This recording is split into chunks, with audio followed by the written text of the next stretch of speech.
ప్రశ్న 37. ఏ పనులు ఉపవాసం విరగ్గొట్టవు కాని ఉపవాసం యొక్క పుణ్యాన్ని సవాబ్ ఖతం చేస్తాయి లేదా తగ్గిస్తాయి?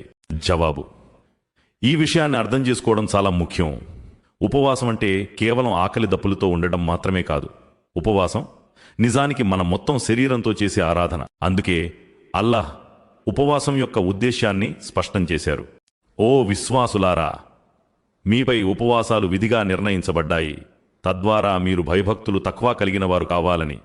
అల్ బకరా 183. అంటే ఉపవాసం మనల్ని పాపాల నుండి ఆపడానికి మరియు అల్లాహ్ విధేయతను నేర్పడానికి ఉద్దేశించబడింది.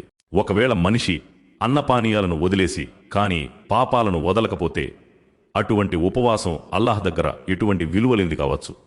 ప్రవక్త ముహమ్మద్ సల్లల్లాహు అలైహి వసల్లం ఇలా అన్నారు: ఎవరైతే అబద్ధం ఆడటం మరియు చెడు పనులు చేయడం వదలరో వారు అన్నపానీయాలు మానేయడం అల్లాహ్కు ఏమాత్రం అవసరం లేదు. ఈ హదీసు ఉపవాసం యొక్క అసలు ప్రమాణాన్ని తెలియజేస్తుంది. ఉపవాసం విరగ్గొట్టవు కాని పుణ్యాన్ని కాల్చివేసే తప్పులు: అబద్ధం ఆడటం, వెన్నుపోటు మాటలు, గీబత్ మరియు చాడీలు చెప్పడం, బూతులు తిట్టడం లేదా గొడవపడటం, హరాం నిషిద్ధమైన వస్తువులను చూడటం, చెడు ఆలోచనల్లో మునిగి ఉండటం, మోసం చేయడం లేదా అక్రమ సంపాదన, సోషల్ మీడియాలో పాపాలు చేయడం, ఇవన్నీ ఉపవాసం యొక్క ఉద్దేశానికి విరుద్ధమైనవి. ప్రవక్త సల్లల్లాహు అలైహి వసల్లం ఇలా సెలవిచ్చారు: మీలో ఎవరైనా ఉపవాసంతో ఉన్నప్పుడు అశ్లీల మాటలు మాట్లాడకూడదు, గొడవ అరుపులు చేయకూడదు. ఒకవేళ ఎవరైనా అతన్ని తిట్టినా లేదా గొడవకు దిగినా నేను ఉపవాసంతో ఉన్నాను అని చెప్పాలి. అంటే ఒక ఉపవాసం ఉన్న వ్యక్తి యొక్క గుర్తింపు అతని ప్రవర్తన అఖ్లాక్ ద్వారా తెలియాలి.